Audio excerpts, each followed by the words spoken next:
So basically, what I'm being asked here is, have I ever had to do prison justice for a friend that was on the outside, that was a victim of a crime, or a family member was to an offender that was in prison with me? This one I say proudly, yes. And I just want to use this to say, always listen to your kids, because no matter what, nobody will protect your kids like you. And also, they'll do everything, call you crazy, bring up your past, do everything possible except protect your kids. Then a tragedy happens, and then they say, oh, we missed it, policy change.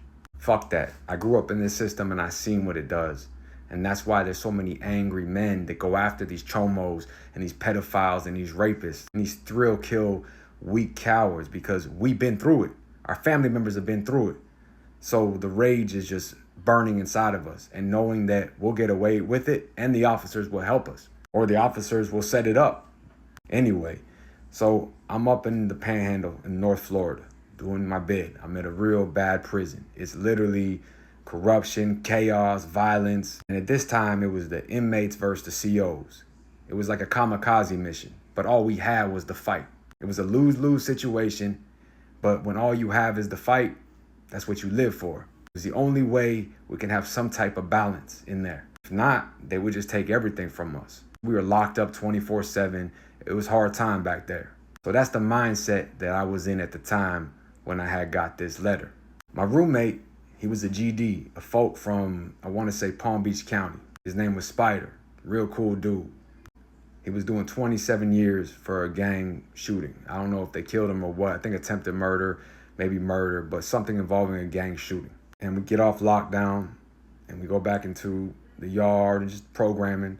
I'm doing my burpees, doing my routine, and we get back to the cell. I'm taking a bird bath. And when I get done, Spider steps to me and says, hey, what's up, Viking? He hands me a kite, basically a letter that is not wanted to be read by the officers because they read all your mail. And this particular one was written in what we call hidden ink. And there's nothing special about it. It's literally piss that is written with a Q-tip or whatever you use. And if you hold a flame to the bottom of the paper, a lighter or whatever it may be, the ammonia will kind of make some of the piss turn into soot kind of, and you can see the letters and it'll tell you what they're trying to tell you. I know that's weird, but hey, that's how it is, right? You're living in a dungeon, medieval times. And it was basically telling me in so many words to get in contact with an old friend of mine, that one of his family members had been a victim of a chomo that's in our prison. And the person that handed the kite to Spider, I guess, was a mutual friend, and we really didn't know each other. We were doing our own thing, but you know, he would let me use his cell phone to contact dude. But obviously, you don't want to talk about it. You don't want to tell people there's a cell phone. You know, you want to keep it very hidden because everybody wants to see you fall in prison. That's just the nature of the beast. The more hate you get, the more likely you're doing good. You're making a transformation for the better in prison. It's fucked up. So I taught the dude, and you know, he lets me use the cell phone. He even made sure that you make sure you flush that shit down the toilet, right? Talking about the letter, of course, bro. I call a friend that I grew up with, and you know, I start talking to him. He explains how he knows the dude that's letting me use the cell phone, and okay, verifies all that, and he tells me what happened. A dude that was his neighbor, was just a piece of shit all around. And basically, he didn't know this. He knew nothing about this guy. And his son would play with his kids and all that. And I guess the guy would put hidden cameras in his house. And I guess one of the other kids of the guy, the fucking chomo, the kid told my friend's son.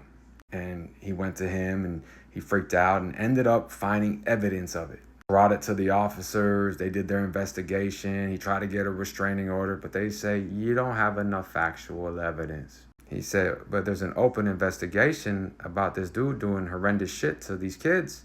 We need to find out where all these videos are going, what's going on. Yeah, but we need more facts to put an actual injunction on him. Could you imagine that? Eventually, time goes on, they close the case. What happens? Like I say all the time, the dude ends up doing something horrific to another child, but this time physically, where there was proof, and goes to prison. So fucked up. You know, that motherfucker was just going crazy. He couldn't believe it.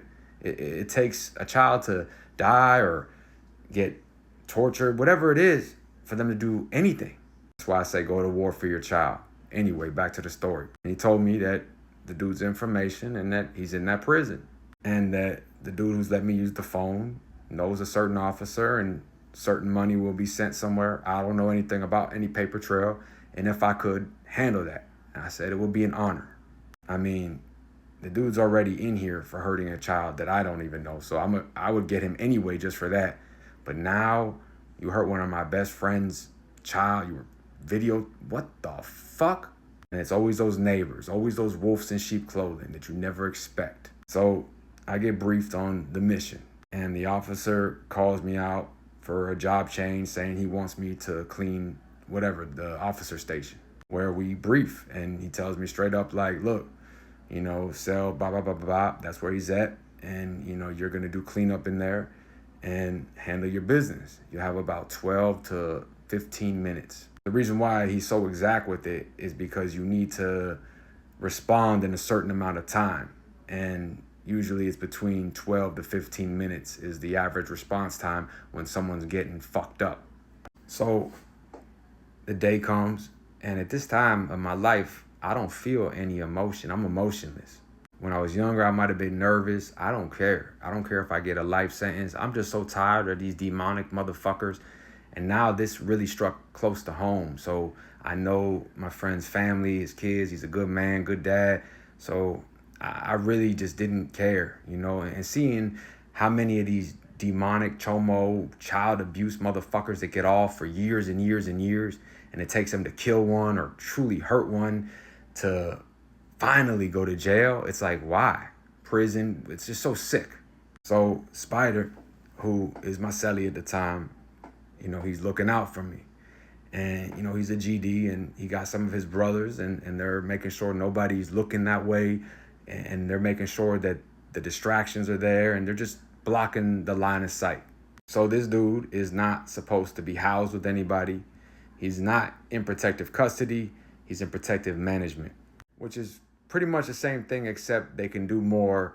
They just have to be careful who they have them around. They can't be out at certain times with certain inmates, you know, just bullshit. It's basically a way for them to act like they're trying to protect you, but also letting the inmates torture you, extort you, beat you, and have every chance to try to kill you. So I don't know who did it, but somebody put his name in for a sick call request. Now, what that means is anybody can put your information on there, put it into medical, and they'll call you for a call out. I guess an error was made and they popped his door while general population was still in the day room. And they call him for medical. It's an old place, you know, they have bad equipment, convicts. It's just a real hard place and COs are underpaid, so mistakes happen. But when that door opened, he was doing everything to try to pull that door shut and hold it shut. But I already knew what was gonna happen. So I pulled it open immediately. And that's where Spider and them kind of leaned up on the door to where it wouldn't lock by accident, but nobody could get in or out. And he's screaming, see y'all, help me, blah, blah, blah. And I asked him, I said, hey bro, you a chomo? He says, well, what's your definition, bro? I don't want no trouble, man. I was a hustler. Oh, you were a hustler? Talking about the videos and what he was doing. It was just for money, right? Sick motherfuckers, man. They'll say anything. He knows what time it is. You know, they're real tough when it comes to children, but when they're vulnerable, all of a sudden they're cowered up. They turn into like these little scared, little weak people all of a sudden. But where was all that energy when you were hurting these kids and doing all this horrific shit, hustler? So I told Spider, I said, bro, if I get the chance, I'm going to give him a stone cold stunner. If you don't know what that is, go check out WWF or WWE, whatever it is. I go to kick him and stun him, but he just gets kicked right in the stomach, drops his head, and I continue to just beat his face in. So as I'm beating his face in, I put his head in the toilet, and I'm just kicking his head, giving him a swirly, slapping him, just beating the dog shit out of him. And, you know, the message to me was to make sure I whisper who and why this is happening. I left him in a puddle of blood, all his teeth missing. Spider said, all right, get out. Prison justice, stay out, stay free, Us.